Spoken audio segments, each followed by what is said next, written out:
My name is Miles, and this is Make with Miles Maker Mondays. In this series, I'm going to be asking makers 3 different questions. What's your favorite tool? What's the first thing that you made? And what's one piece of advice for young makers? Let's go. I hate cucumbers. I don't even like being near cucumbers. They make me nervous. My favorite tool, I mean, it's pretty common knowledge, is the bandsaw. I like the bandsaw. Lately, my new favorite tool is the CNC machine. I love my big ShopBot Alpha because it's just so versatile. You could pretty much do anything on it. And when people ask me, I say, you want to start a business, just get a CNC machine. But for old-time classic love, the bandsaw.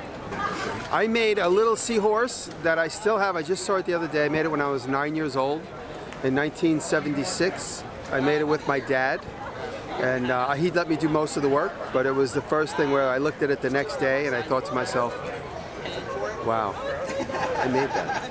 I think the best advice I like to give is just experiment. Don't go into anything with expectations of perfection, because then you let yourself down. I think it's really important to approach every discipline with a little sense of experimentation and know that keep in mind where you see somebody who's a musician or piano player or violin player.